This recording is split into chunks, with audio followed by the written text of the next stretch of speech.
but the majority of the reason why I play is to win points. I like that number to go up. I think most people do. That's why they get so tilted about playing solo queue and stuff like that.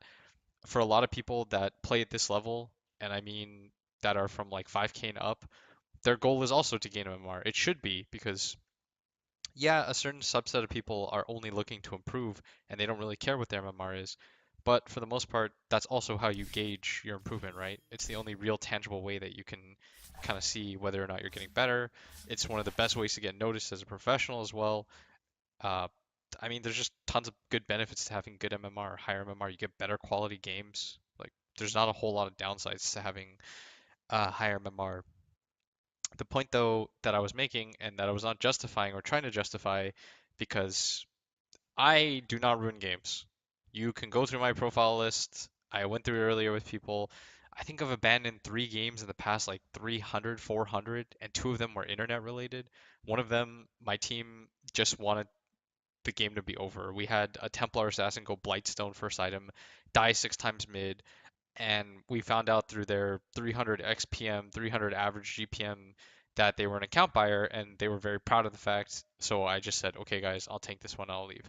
The other abandon was because my internet cut out in the middle of the pick phase and I didn't have enough time to pick, so I had to pick whatever hero came first. And so I abandoned for my team so that nobody else would lose MMR.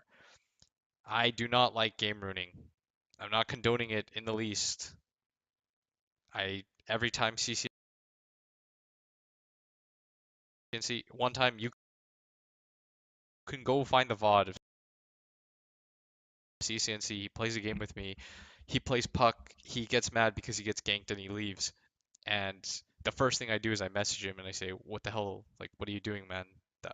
Because I care about my MMR. And I said, "What the fuck are you doing? Stop doing that." He can attest to this as well. But at the same time, the only argument that I was trying to make the entire time is if you are a 5K player playing with a 9K player, please let the 9K player take his preferred role. The 8K player take his preferred role. It's not often that you're going to get into games like that. It really isn't. I'm one of the higher MMRs and I get into these 8, 9K games very rarely. But if I am in one of those games, I want to have the best overall experience for everyone involved. I want my 9K player to have a good time playing. I want everybody else on my team who also wants to gain MMR. I'm assuming that most of the people on my team have the same goals as I do and they want to gain MMR and they want to see the 9K player play their preferred role as well. Like that, in my opinion, should be your goal when you play solo ranked matchmaking. If it's not, then you can always play party games with your friends. That's a good way to improve too. You can play unranked. But my point that I made about practice, I guess, was pretty bad because everyone's trying to practice. But at the same time, I think the main goal above all else is to gain points, is to win the game. I can always tell when I'm playing better by the amount that I'm winning. I truly can. That's one of the best ways for me to track it. I know people don't think it's perfect, but for me, it works relatively well. It means that I'm at least doing the right things that are leading to me winning. So that's it. Please, I never said that I was okay with game ruining. I'm just trying to empathize and say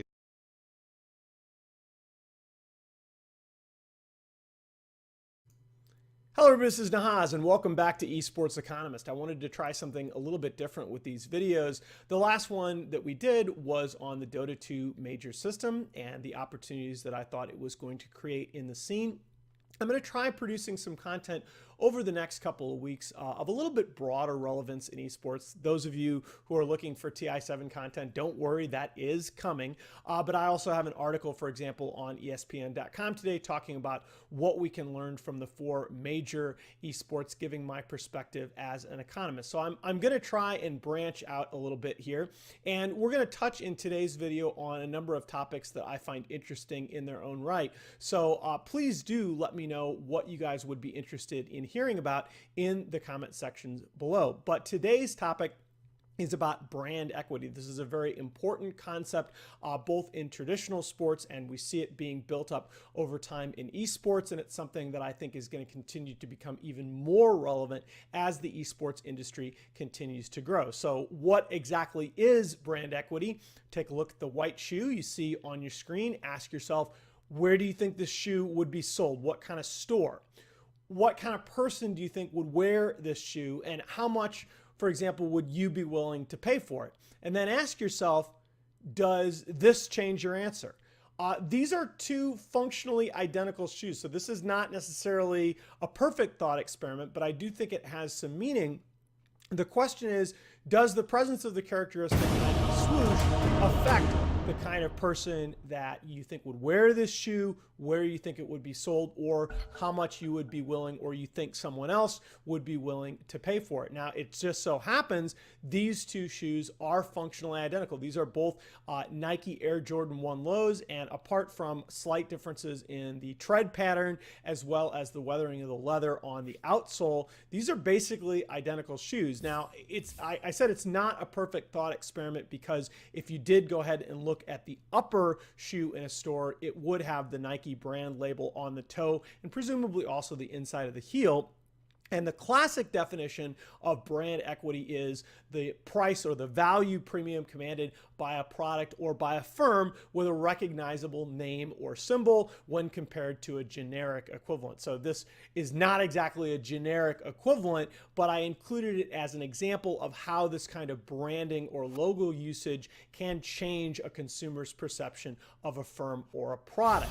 So where does this brand equity come from? Now, this is something, depending on where you take a course on marketing in a business school or what book you read this in, this will get broken up into 3, 4, or even as many as 7 different categories. I went ahead and went with 3. I think that's plenty for the discussion that we're having right now. The first is recognition.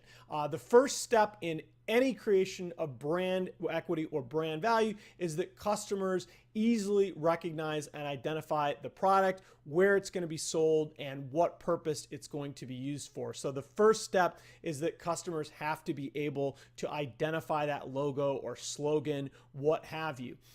The second is, when they do identify that particular brand, what kind of image or association does that create in consumers? Consumers are going to attribute positive or negative attributes to the product depending on that brand. And now this is where some sources will start to distinguish between the attributes ascribed to the product that actually have to do with measurable quality, like on the previous slide, is this a quality shoe? Is it going to last? Is it suitable for high stress athletic activities? Versus, what kind of things is the shoe used for? Are you going to be cool for wearing it? Do you think about Michael Jordan wearing this shoe, and this shoe is going to let you be like Mike and dunk a basketball? Good luck if you're me, okay? But there are both tangible and intangible aspects of a product's image that, for the sake of our discussion, we're going to go ahead and lump together. And finally, the loyalty or connection over time. This overlaps a little bit with the image or association, because of course the kind of image that you ascribe to a product does affect how your relationship with it changes as you experience the product over time. But this is a distinct aspect of brand loyalty. It's very hard to be loyal to a product when you're not loyal to your vacuum cleaner. You're loyal to a Dyson, all right? You're not loyal to Lager. You're loyal to Budweiser, all right? As you have positive, hopefully, experiences, any of these factors, by the way, can work in the negative direction as well, all right? But as you have hopefully positive experiences with the product over time, that brand, the fact that you're associating with that product with a brand, research has shown that reinforces those positive connections and their ability to impact your future purchase decisions. So those are kind of the 3 branches for brand equity. Examples of each. Recognition, this one's easy. This is why you see so many billboards out there, or so many, 12-second commercial spots that are basically just the logo. This is happens to be in Times Square. If you had no idea what Prudential was, perhaps even if you have no idea what Coca-Cola was, you're not going to learn anything about the product, okay? But just the branding or the association of the name and the logo in the customer's mind, or the name and the appearance of the product in the customer's mind, is worth spending millions and millions of dollars to a lot of companies. In the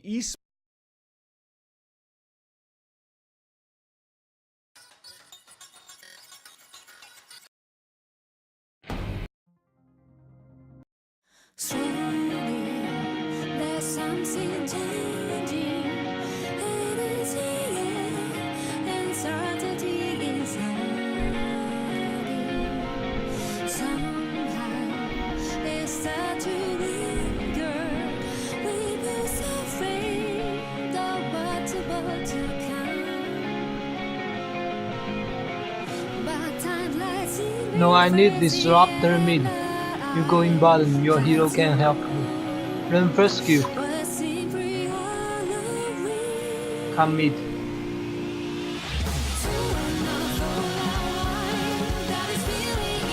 Disruptor, come mid. Let's go.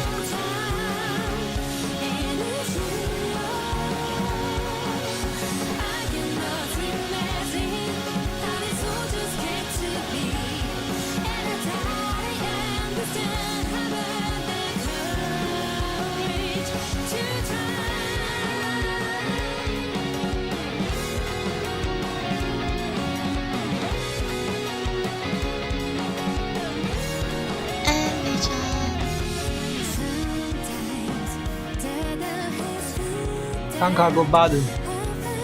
Kanka go bottom. You go. Okay.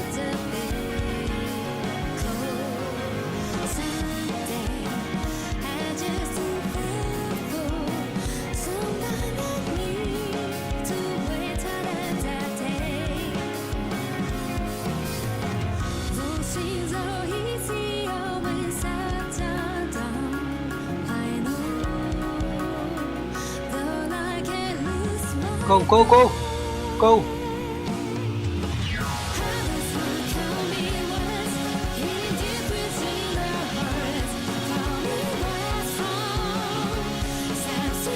There's a solo anti-mage top. Yeah, 2 supports there.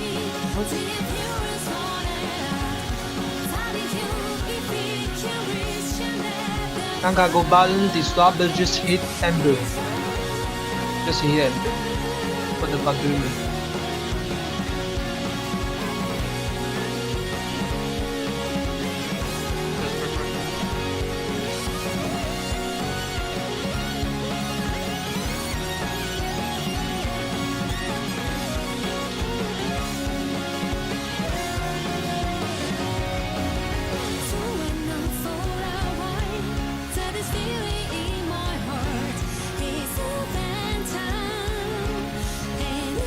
Good enough.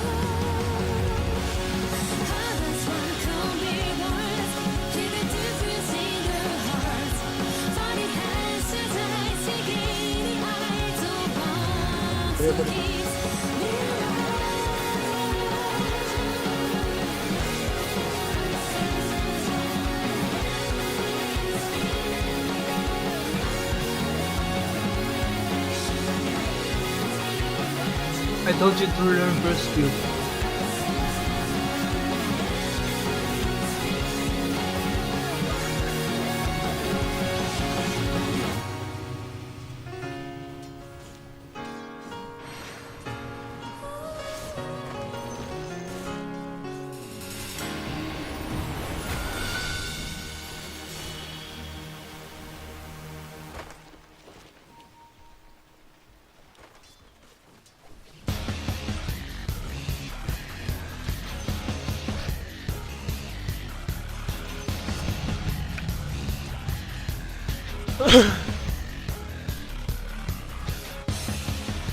You guys want to clock focus?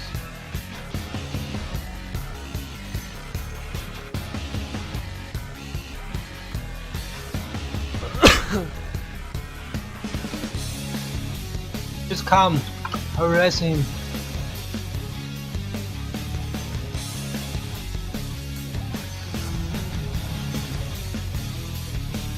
Alright. Guess I'm gonna free farm bottom.